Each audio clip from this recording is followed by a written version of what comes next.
Lines brought to you the kind compliments of Flow, and joining me now on the Flow video feed, my next guest who joins via the international scene. He has been here on St. Lucia for the past few days, engaging with some various stakeholders on some very important work. So he is already on the platform and he's standing by. We'll beam through his image shortly, Katie.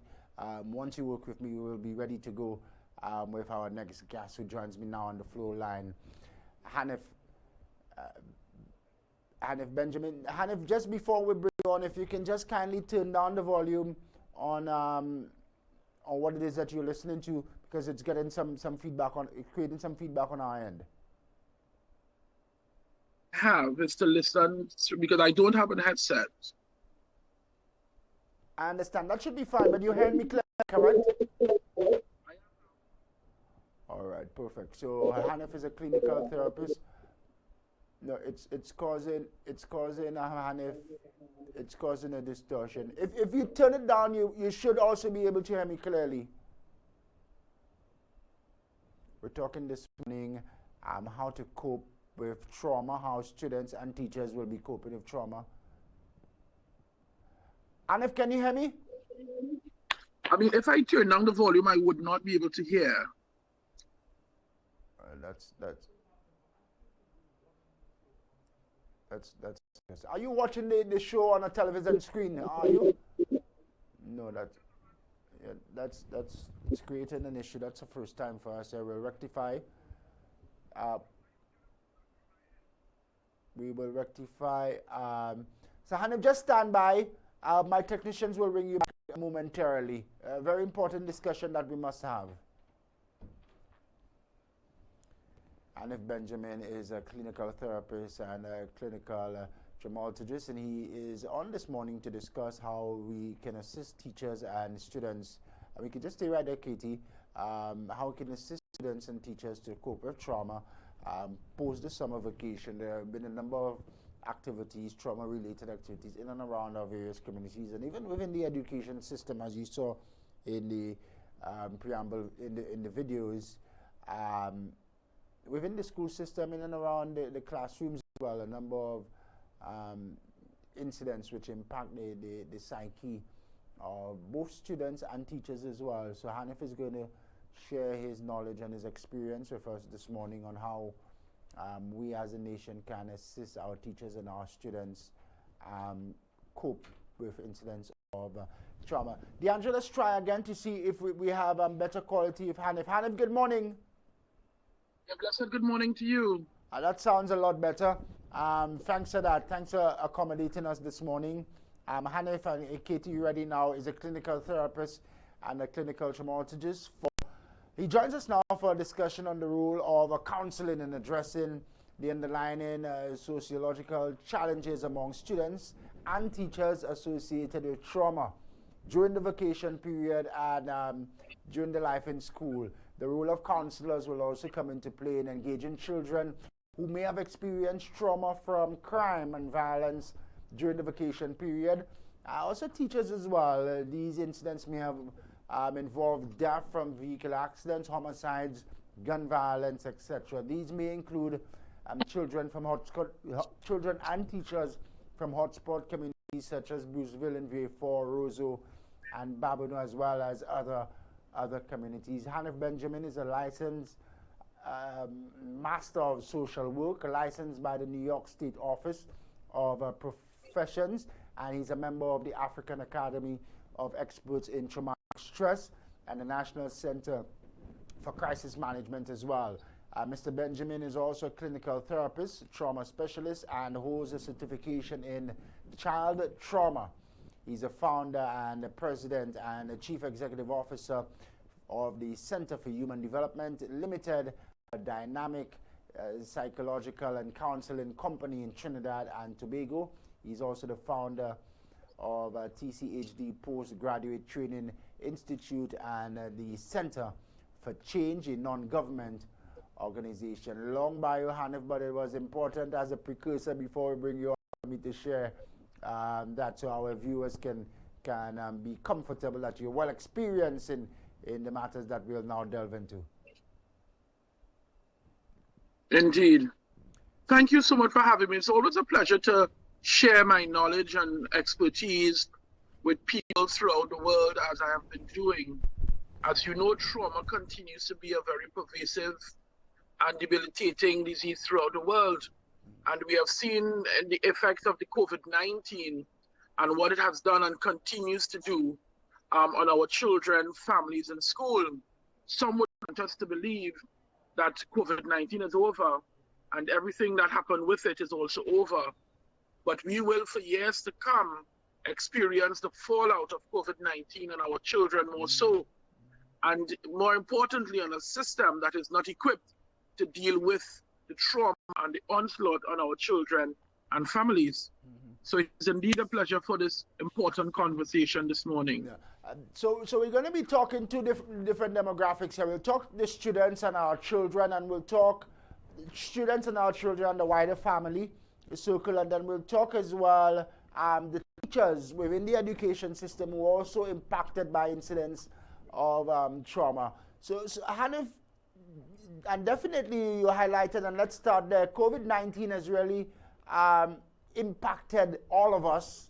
How do we begin to have our students and our children cope with the trauma associated to this pandemic, which is, well, not a pandemic now, but it's still a reality and still with us. COVID-19, we've lost life, and there's been a significant impact on society and the family structure as well. How do we begin to assist children to cope? Well, the very first thing we must do is we must listen. We have not been listening to our young people. And unfortunately, our young people are saying to us that we are neglecting them, and they are doing what they must do to feel included in, and that can be violence and other type of behaviors. You point on some very important things in terms of the pandemic, death and dying. Nobody has understood or is taking time to understand that our children would have been going through a tumultuous time with the people around them dying, the anxiety of death, the looming of death, the darkness of death. We also have to understand that during the pandemic, children were at home and could not come out to go to a school, which for many are a safe space. So they were in effect living with the bear, the sexual abuse, the domestic violence, poverty, hunger, community violence. And so now that we are at the taper end of the pandemic into an endemic, we have to understand that the impact on our children is significant. But if we are not having the conversation with our children, more and more we recognize that they will respond. Now, let me tell you this. Children communicate in only two ways, through their emotion and through their behavior. And we are seeing their emotional effect. We are seeing the dysregulation of the behavior, the dysregulation of their emotion. They are saying to us that they are well, but more and more our systems seem to be only focused on academia and not understanding that if we are not right in our mind, nothing else can be right. And until we figure that out and begin to operate from that perspective, our children will continue to deteriorate as we are seeing and fall into the abyss of violence, crime, criminality, criminogenic factors, and also severe mental health and mental illnesses. Yeah. Thanks for starting there, and you hit the nail on the head. It's important that we begin by listening and giving them an opportunity to vent. Let's go a bit deeper. Let's go a bit deeper here. For students and children who may have lost loved ones close to them, how does that affect the sustainability of that family structure and that child's appreciation of what family is, having lost somebody so close at such a tender age? But not only that, is the number of people who may have died as well. You see, nothing about this is normal. Now, grief is normal after death. But in these circumstances, what we have here is complicated grief. And the complication of the grief comes where you leave to go to work today normal, you're not ill. You are expected by all standards to be healthy and living a good life. And then tomorrow you're dead. That complicates grief. And therefore, complicated grief takes a longer time to process. It takes a longer time to understand and a longer time to heal from. But unfortunately, we want people to move on. We want our children to move on without explaining to them complicated grief. We want them to move on without understanding their trauma, their pain, and their hurt. And so if we want young people to move past this, we must begin to treat the complicated grief. Because what we are seeing now is the tail end of the effects, which is the actions that our young people are taking. When they are frustrated, they don't know what to say, how to say it, so they act it out. And that is what we're seeing from all these deaths and dying. It also puts a level of uncertainty in the futuristic mind of a child. They cannot see the future, because if everybody around me is dying and I've lost so many people, because in St. Lucia, just like Trinidad, we're small and everybody knows somebody who would have died, whether it is on a personal level, an employee level, or a friend level. And so when you're dealing with that level of darkness and despair, in a young mind, they don't see the future. So we have to reshape what that future looks for them. Because for now, they are seeing at any moment they could die. And there is a school of thought, because the adolescent mind is a risk taker, they may believe themselves to be even more invincible and begin to take more risk-taking action that lands them in trouble. So you find them in terms of risk-taking driving, risk-taking drinking, sexual behaviors, substance abuse, whether it's the marijuana, the drink. We find that level of risk-taking because they no longer are seeing a future to live for, because everybody around me is dead or is dying, and we can't really stop it. And so we, the adults working with young people, must now begin to help them to understand that while, yes, death and dying is real, we must begin to also live in a place of reality and also look at the future with hope and stuff like that. Yeah? Yeah, excellent, Mr. Benjamin. And just go with me for a moment. How does that reality eat away at the social fabric of our nation? I mean, we're seeing it. So we're seeing it over the last 2 years, 2.5 years. Socialization changed as we know it. Right? Children primary function is to socialize. They learn through socialization. They learn through meeting and greeting and on the playground. And unfortunately, when the pandemic came, and no fault of anybody, that had to stop. And so the way they socialize changed. But what we have found happening is, even as we have opened up, is moving about in our daily lives, the socialization factor has never retained where it was before. And that is because of trauma.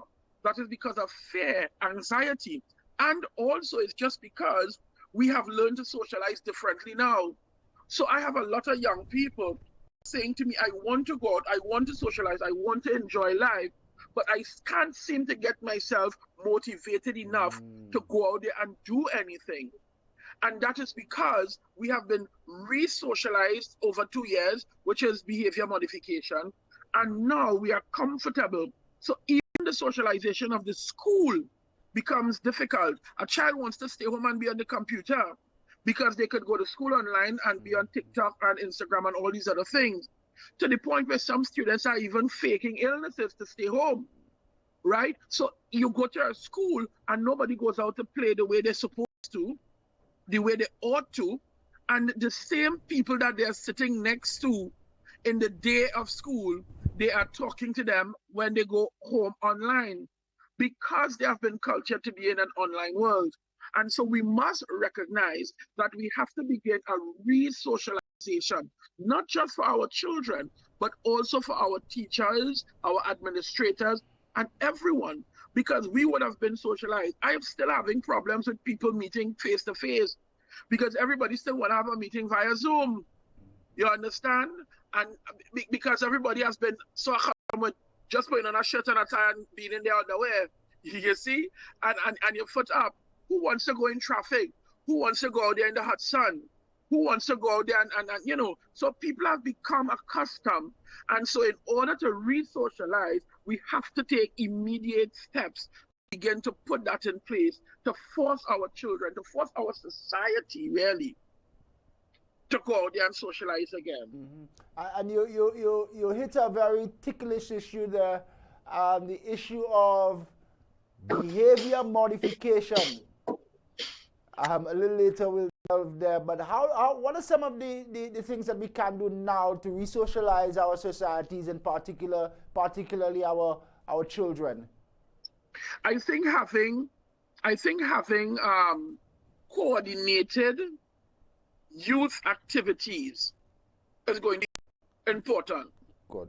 I believe that if the ministries of education, the ministries of youth, social development, via the teachers and stuff, start to institute gatherings of young people in a positive way, we'll help them to come out. School fairs, school bazaars, those are things that we want to help in a positive way bring children out. We want to talk to children about the activities that they are interested in. For example, your after school activities, your Saturday activities, your football, your cricket. And so we want to use these platforms to start to bring children out again, including maybe the government may pay for children to attend to some of these things in areas where parents can't afford to send their child. And so just to get the children out again.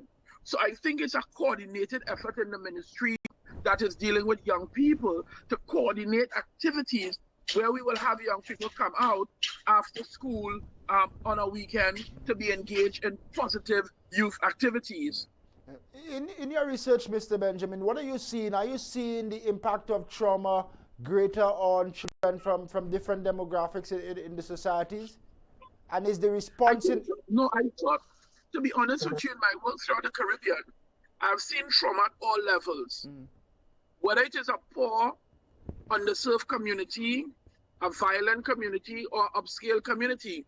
The only difference really is the treatment, right? Because a more affluent, upscale society might be able to employ my services privately to ensure that their child get the help that they need. But I have seen trauma across the board, because trauma and mental health has no name, face, or gender, and no financial capability. The only thing is who is able to get the help and from where. And so I would have seen children who were excellent students because of the pandemic, went to season Ds, and then that became a traumatic event. I saw children who already season D fall way below the line, and that is a traumatic event. So trauma is across the board. The only difference, as I said, is how the trauma is treated. And that is why the authorities must ensure that treatment for mental health and trauma must be equitable across the board for all, whether you can afford it or not, because our children and their families are depending on it right now. Let's go deeper, because in your preamble you raised the point that we are operating within a region where support for trauma victims is really underfinanced and really not available, or if available, it's not so readily available. Why is that so? Are we just not giving priority to these issues? I think that, let me start by saying mental health in the region is far advanced than it was 5-10 years ago. And I must give kudos to the various governments for that. But we are far, far, far off from where we must be. We are far away from what needs to happen. I do not believe that mental health has taken the front seat as it should. Although COVID-19 has pushed mental health front and center, COVID-19 has showed us that people are living with and continues to live with mental health disorders.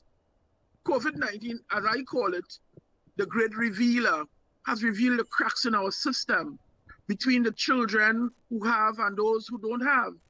It showed us the disparity in our education system, where those who can afford devices and those who can't afford devices or connectivity. And so mental health is pervasive, but our governments must recognize that a larger part of the budgets must go to treat mental health from a holistic perspective. And that is why I am so pleased to be in St. Lucia conducting these trainings, because it tells me that somebody's listening.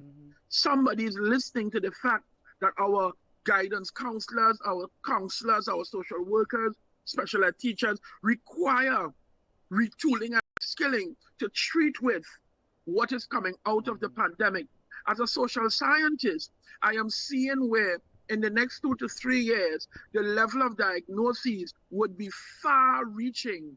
The impact of mental health will be far-reaching on children and families and everybody. Because we, I believe, have not taken the learnings and the teachings from the pandemic. What we were doing is marking time to continue life as per normal. But unfortunately, we are living in a post-pandemic world where we cannot go back to normal. And the more we try to fit the past in the current space, our families will continue to deteriorate. Our schools will continue to deteriorate. Our children, the violence in our school will continue to deteriorate. And so we must take a different approach to understanding mental health, to understanding mental health treatment, to remove the stigma surrounding mental health. Even in our workplace, we need to understand that mental health is real. We need to change our policies, our laws, so that it treats with mental health. We need to bring our laws up to 21st century standard, because most of the laws in the Caribbean is still archaic in definition. And therefore, the Diagnostic and Statistical Manual 5 that we use for diagnoses, the international codes that we use for diagnoses, has far surpassed the laws that govern the mental health region in our societies. And therefore, it is time for a regional approach to changing laws in relation to mental health, especially when it comes to our children. I shudder to think about the next 5 years in those our children who are 15, 16 now. I shudder to think what we will have. Psychopharmacology, psychotropic medication will be front and center, because we are not taking stock that we need to treat with our children differently. We need to treat with mental health differently. I think there's absolutely room for that recommendation for a regional approach to changing laws that that make and prioritize issues of mental health, but there hasn't been that much appetite to go at anything regionally but perhaps there will be that sympathy, Mr. Benjamin, because of the kind of issue that it is, and because so many children are impacted, that you will have that regional appetite to go forward, as you so suggested. My company, what I can say is my company, the Center for Human Development, every year we host an international conference and or training. And it is my intent to meet with the regional leaders and to host a massive mental health conference in 2023. Somebody must take the lead on this. And we at the Center for Human Development is more than willing to do so. Excellent. Because mental health is real and the treatment is also real. Excellent. How much of your work here on St. Lucia currently focuses on removing the stigma that is still associated to mental health? All of the work, by the nature of just training and understanding diagnoses, understanding serious emotional disturbances, understanding how you work with children who are behaviorally dysregulated. It means that our teachers, our guidance counselors, by learning these things, can change the way they see, the way they interact, the way they communicate with our children, and by so doing, remove the stigma that something wrong with you. You understand? We remove the stigma by saying you're mad or you're crazy, because now they understand at a different level what it is, what it looks like, how does it manifest itself. Because in the Caribbean, as you know, as a Caribbean man yourself, we are very punitive in our approach. And so everything that we see, we take a punitive approach. So a child is badly behaved, we take a punitive approach. rather than trying to find out why this child is behaving the way this child is behaving. So the very nature of what we are doing in this training here, right, is helping people to break the stigma. The greatest way we could break the stigma, and I am championing St. Lucia as I have championed Grenada and many other countries, is to begin a sustained and prolonged mental health education campaign. That is the first and one of the most powerful way we can break the stigma. And secondly, by making mental health treatment accessible for all. That too can break the stigma. Once we begin to do those two things, I am confident that we will remove the stigma and people will come forward for help. And people will no longer have to suffer in silence. Let's take a bite at the second cherry first. Making treatment accessible across the board for all. Treatment is extremely costly. Mr. Benjamin, what are your proposals? How can we begin to ensure that it is more readily available to people who need it? Put treatment in our public spaces. We have the social workers, we have the guidance counselors, we have the psychologists. Put treatment in our health centers. Let mental health, just like oncology, cardiology, and all the other ologies, let mental health stand ready side by side. Let us not move mental health into a corner and relegate them to a space or a place somewhere that is hidden. Put mental health in our health centers so that when people come to the health center, nobody knows what you're coming there for. Put mental health in schools, begin to teach it, begin to work it. Get our district nurses and our nurses accurate with mental health so that they can recognize the signs and symptoms of mental health and refer. While I agree it is costly, it is more costly to deal with the criminogenic factors that we see in society. While it is costly, it is even more costly to treat with our juvenile children.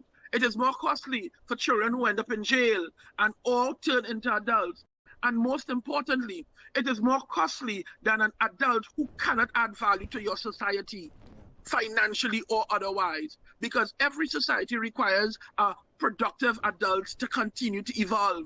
And if our people, our children are left untreated and grow up to be adults who are treated, how much can they add value? So either way, we will pay. The question is, what percentage are you prepared to pay now to save a percentage later on?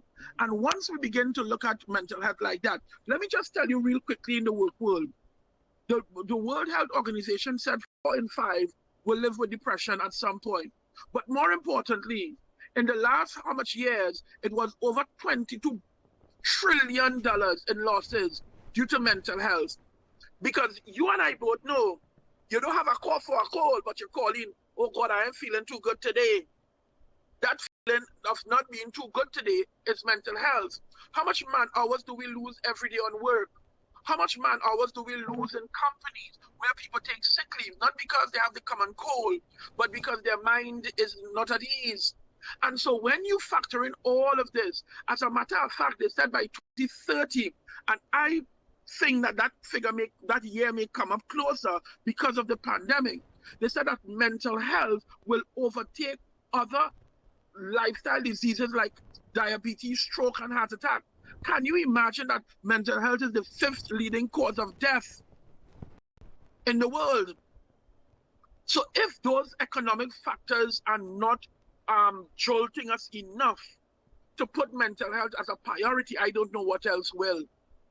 And so when you look through all our work, all our school, all our people, it is mental health that keeps us afloat. And I often say, if I'm not safe in my mind, I cannot be safe in my space. And if I'm not safe in my space, I cannot be safe in my mind. And listen to this, if you are not safe, you will not produce. Whether it's to go to school and learn, or whether it's to go to the office and produce. And that is the bitter truth that nobody can deny.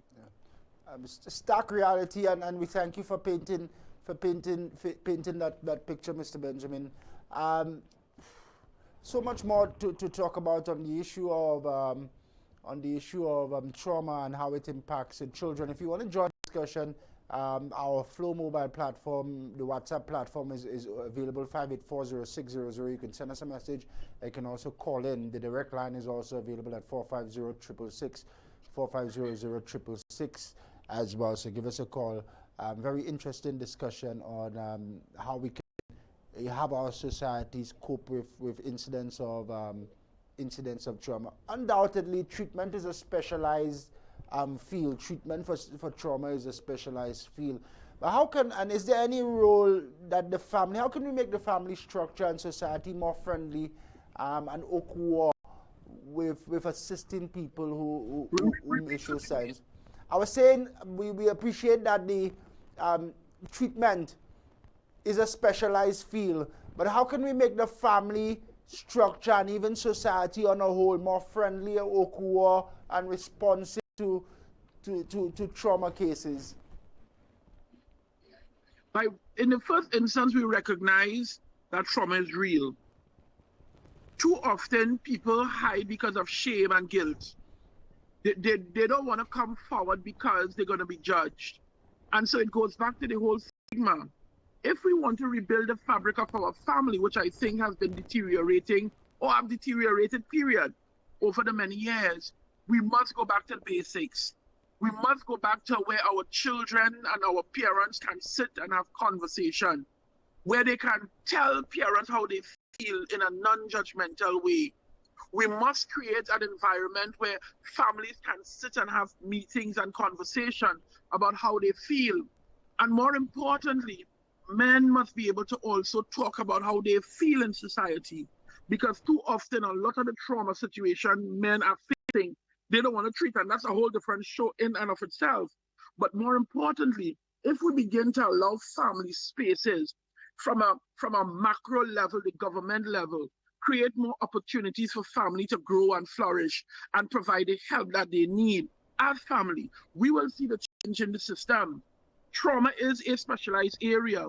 And while we cannot remove trauma from all situations, we can begin to help people heal from the emotions of trauma. And therefore, it is important to invest in training your professionals in areas that they can the support. And again, that's why I'm here to begin this training or to continue this training with St. Lucia so that we can equip them to, in the first instance, be able to recognize. Because sometimes, to be quite honest with you, a lot of people don't recognize that they themselves are going through some traumatic incident. And let me tell you this, the traumatic incident may not be a today incident. It could be a rape when you were a child that you never dealt with. It could be physical abuse. It could be domestic violence. And that continues to be pervasive. And so you begin to live your life from that perspective. The quality of your life dwindles significantly. And therefore, the more professionals we train who can see and recognize the signs and symptoms of trauma can point people in the right direction so that they will be able to receive the help that they need. And that is why at the Center for Human Development, it's not just about Trinidad and Tobago. It is about an entire region. And that is why I find myself up and down the Caribbean with this expertise, because it is needed.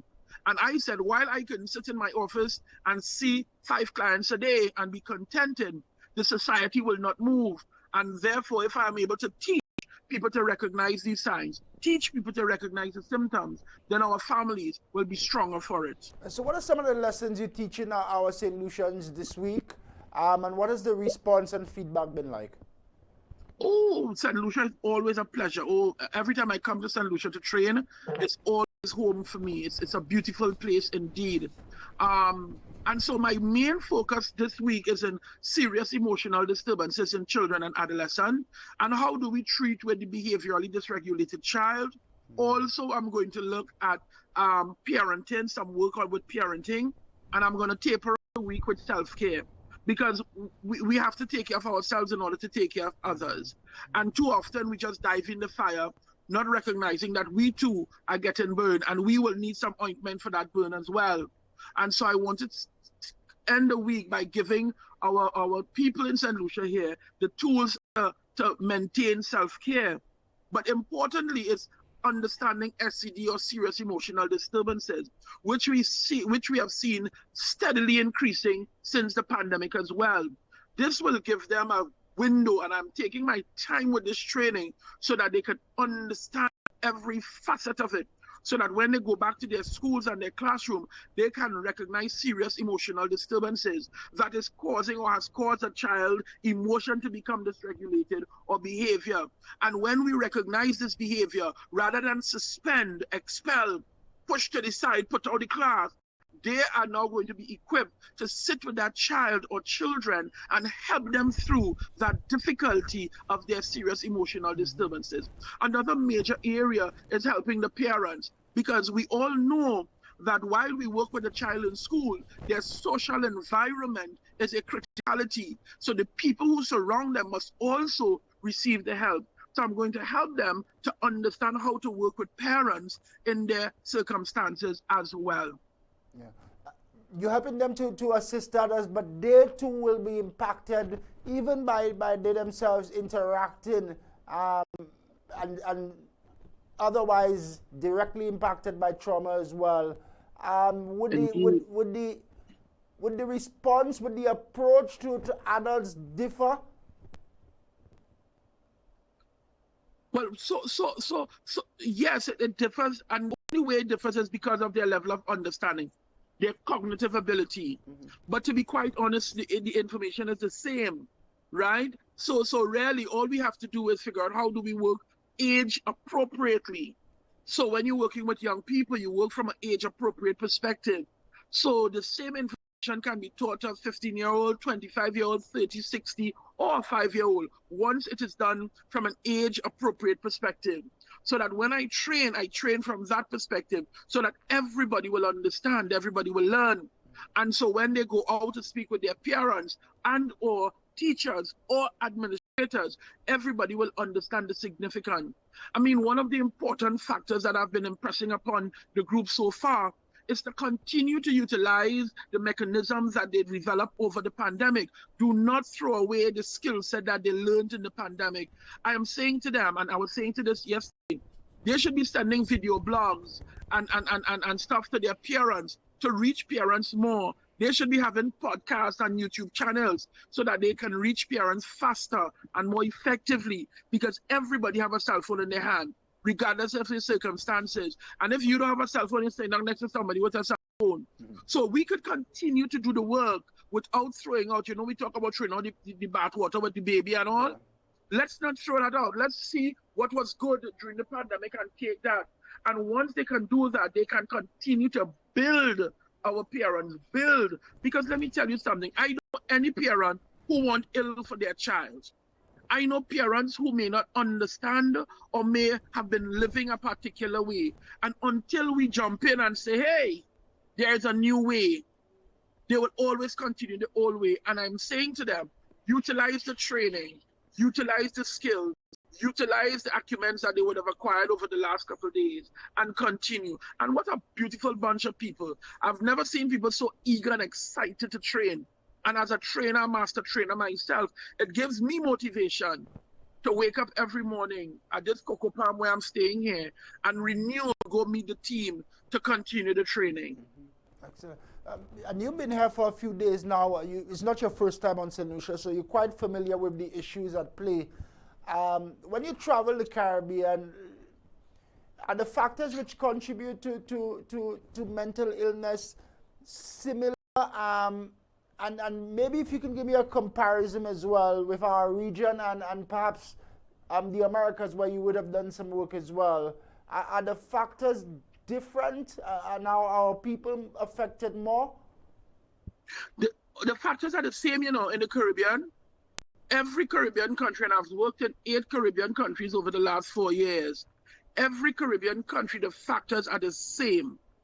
There might be some deviation based on cultural norms, but in the main, the factors remain the same. The issues we face in schools are the same. The issues we face in our communities are the same. Gun violence, domestic violence, those things remain the same across the board. And even when I lived and worked in the United States, it is, of course, similar, if not the same, in terms of what we see in the Caribbean. And that is why I'm calling for a Caribbean approach to mental health. I think all governments, all funders, international funders must recognize, and we must call a major summit on mental health and make mental health the new pandemic and treat it in the same way we treated with the pandemic COVID-19. It's the same vigor we must treat mental health, because in my view, that is the new pandemic that we are facing. Yeah, absolutely. So what say you to the leaders within our society, civil and government leaders as well, as we look to prioritize issues of mental health and our response to trauma? I didn't hear the question quite clearly. I was asking your message, your final message as we wind down to civil and government leaders as we look to change the narrative and give greater appreciation, greater prominence to how we deal with trauma and mental illness. Mental health is real. Every one of us knows someone who has been diagnosed or underdiagnosed with mental illness. Every one of us have seen the scourge of trauma. We live it, we see it. And even if you live in the affluent parts of any country, you are still affected by it, some way or the other. Mental health is real, and so the treatment must be real. The same priority that we give to physical illness, we must also give to mental illness. So I am putting out a call to all of St. Lucia to understand that mental health is real and to look out for their brother and their sister, and to begin to remove the stigma by educating people on what is mental health, what are the treatment for mental health, because mental health is treatable and treatment is accessible. However, we just need to put it out there for people.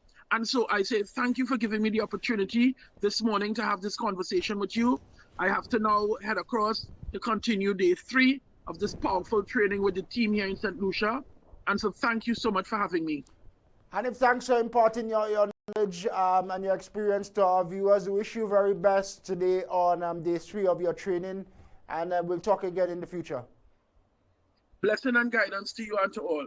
You're most welcome. Hanif Benjamin, he's here on island meeting and training some key stakeholders in our national approach to dealing with trauma at the school level in particular, dealing with guidance counselors and other school officials to better equip them with the necessary tools to respond to and first detect incidents of trauma within their environment. So we thank Hanif for coming on this morning, Mr. Benjamin, bringing us to an end on this edition of Beyond the Headlines.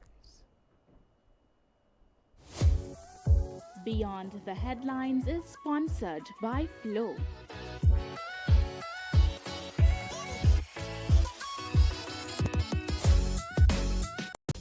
Why pay full price for your mobile when you can pay half? Just bundle